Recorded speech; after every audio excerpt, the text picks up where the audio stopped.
In today's video, I'm going to teach you how to accept a QuickBooks Online invite as an accountant user.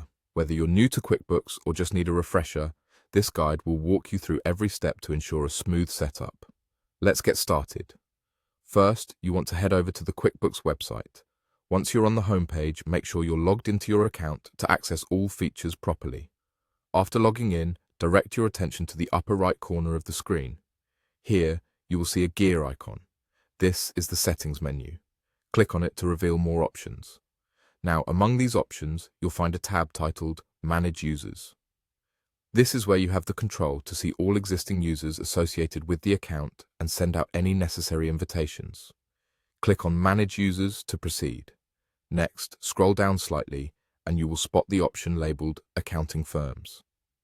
This is where you'll handle any invites specific to accountant users, crucial for ensuring your financial experts have the access they need. Click on Accounting Firms to move forward. You'll now see an invite button or link, which is typically located on this page. Selecting this will begin the invitation process.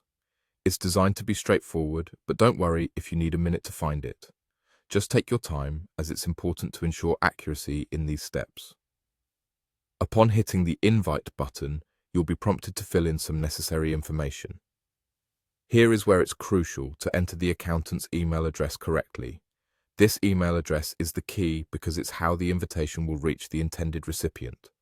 Double-check this detail to avoid any hiccups. Alongside the email, there might be fields for other basic information. Take your time here to fill them out as needed, ensuring that all information is accurate and complete. Having the correct details ensures that the invitation will meet your needs and be processed smoothly. After you've carefully entered all the required details, the next step is to click on the Save button. Once you hit Save, the system will automatically send out the invitation to the accountant's email. They will then receive a notification containing all they need to join and access your QuickBooks Online profile as a user. And there you have it. By ensuring that each step is followed with attention to detail, starting from accessing the QuickBooks website to filling in the necessary information correctly, you facilitate a seamless process in adding an accountant to your accounts system. Remember, each of these steps is vital, so taking it step by step will help you stay organized and efficient. Thank you for watching, and good luck with your QuickBooks management.